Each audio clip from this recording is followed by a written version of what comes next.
Well, hey, and welcome to the video. So today I want to walk you through using expression pedals on the Quad Cortex. So let's jump right into it. Alright, so here's my basic setup. I've got a Boss EV30 expression pedal, dual expression pedal, which means I could control two effects if I wanted to because it has two inputs.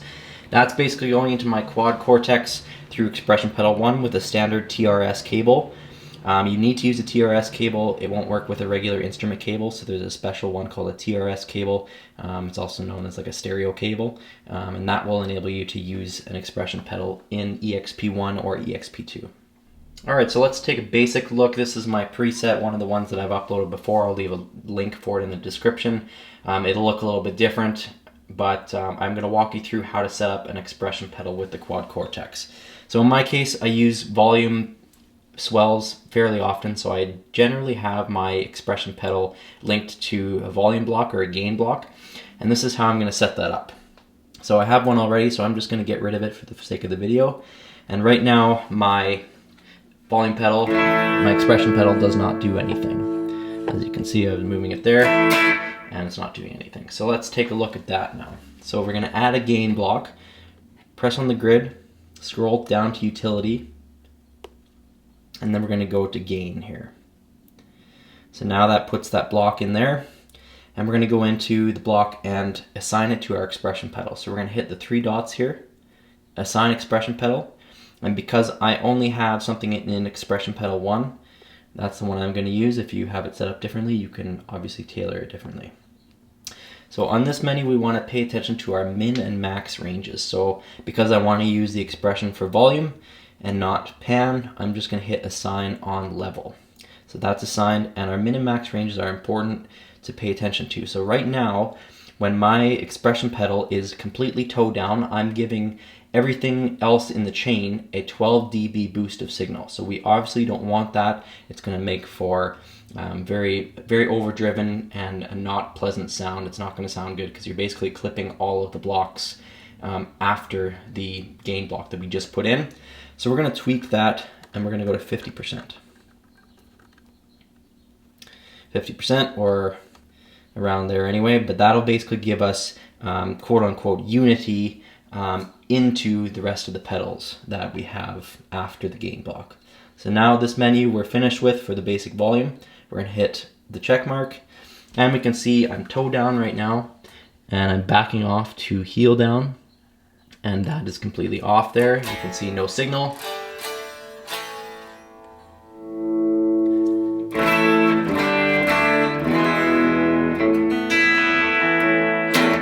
Alright, so I'd like to talk a little bit about my setup and where I have the utility block in the grid. So you can see right now it is in the first position on the grid. So everything else after it is getting whatever level of gain is set by my expression pedal. So if I'm like halfway, I'm not going to get as much of a signal hitting the amp, and conversely for the rest of the grid, or the blocks in the grid.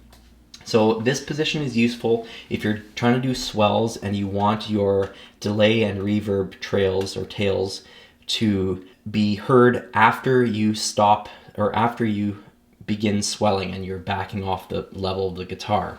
So I'll see if I can do this.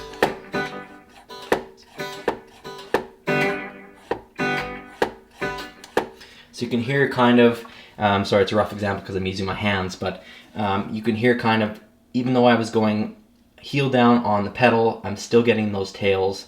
So it's useful for when you're swelling and doing stuff like that, some ambient stuff. That position is quite useful. So on the other hand, if you're doing some sort of lead stuff where you need to swell, but you want all of your signal before, so essentially you would move the volume pedal to the last block, and the reasoning behind that would be you're still giving full signal to everything in the grid. You're just basically attenuating the output. So if you're doing that lick from Don't Stop Believin', and you're going to swell into it like it does in the record, you would want to have this volume position because you're still going to get all that distortion and gain if you're on a preset that had more than this one does.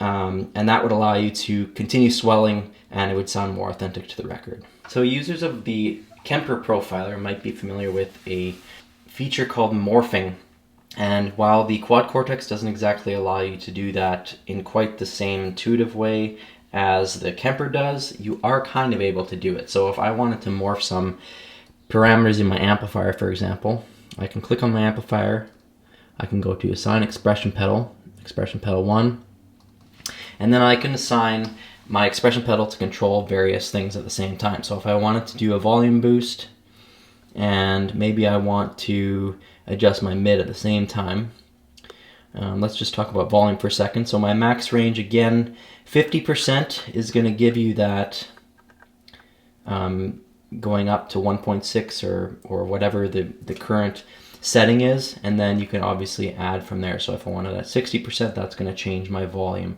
and my minimum range is basically going to back that right off. So again, it's going to act like a mute. So we would want to adjust that to probably about 30%. Let's try that there. And let's take this out of the question here. We'll talk about this first. So you can see now the way everything is set up, and we'll have to fiddle with it. Again, it's not super intuitive to use, but right now my expression pedal is fully toe down.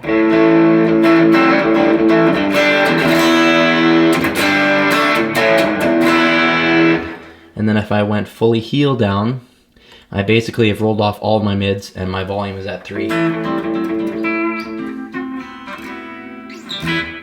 And so you want to adjust those settings obviously to your preference, but in effect you can morph through those settings using this contextual menu here and adjusting your max and min ranges.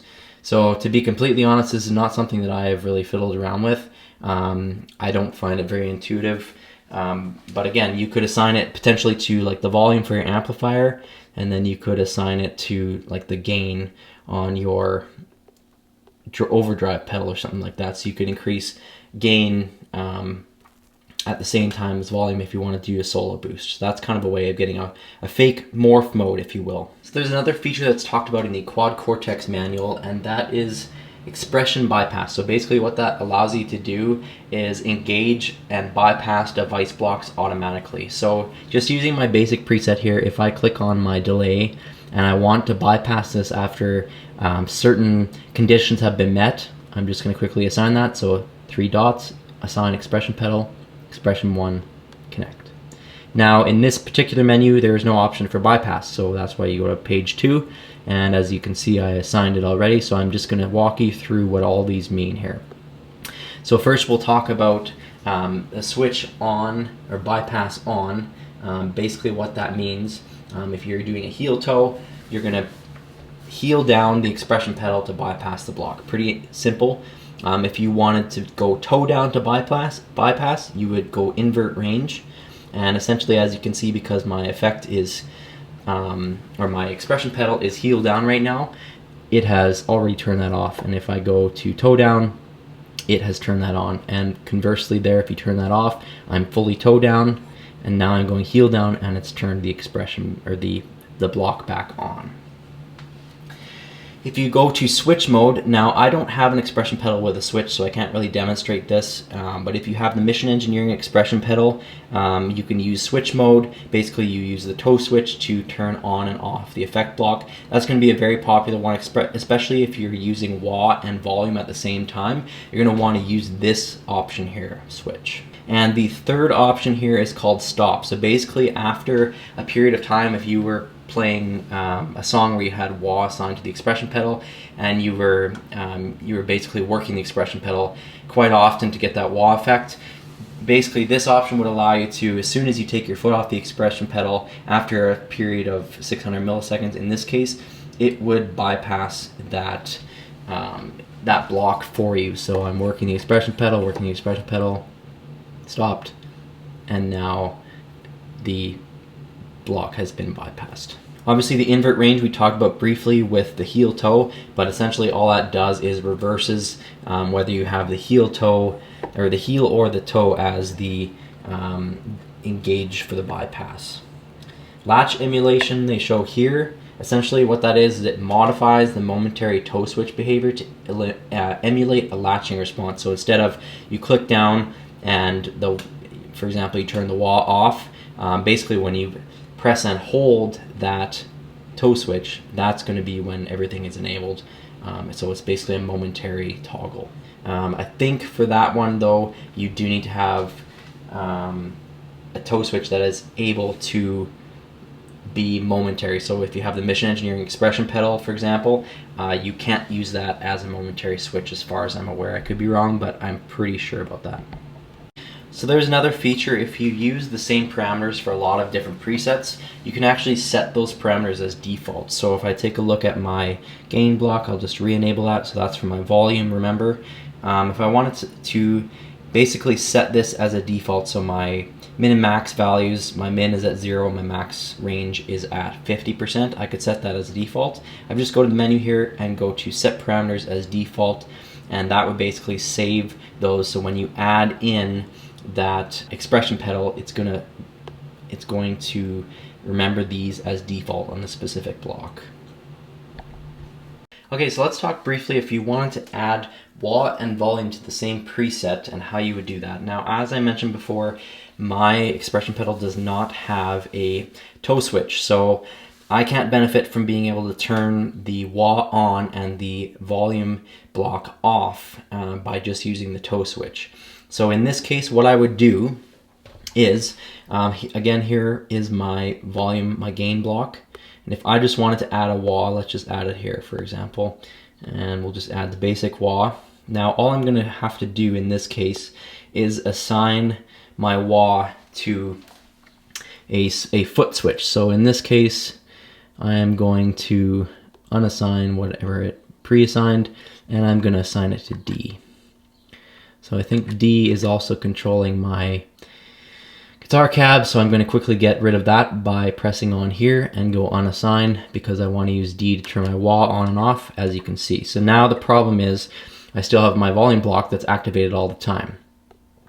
So by default, the wah is not controlled by the expression pedal. So again, to do that, 3 buttons, assign expression pedal, expression 1, connect, and wah, and I'm gonna just do the full min range, max range. That way I'm gonna get the full sweep of the wah.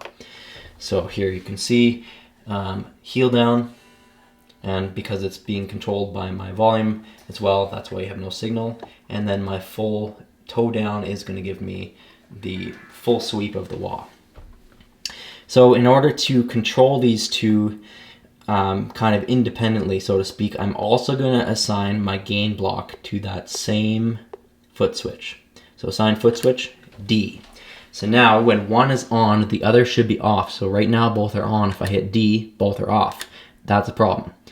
So I'm going to just turn one off. So now I have my wah off and my volume on, and when I hit my foot switch, lo and behold, it switches. So now my volume, my gain block is disabled, and I still have signal, and you can hear that I have wah now.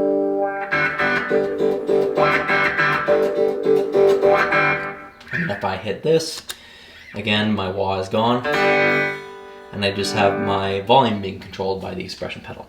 So that's the way I set it up. If I need wah and volume on the same preset, that's my workaround, because I don't have a toe switch in my expression pedal. All right, well, I hope you got something out of that video. If you have any questions, please leave them in the comments section. Please also whack that like button and subscribe to the channel. It really does help me out as a new YouTuber, and we'll see you in the next Quad Cortex video, so stay tuned for that. Thanks.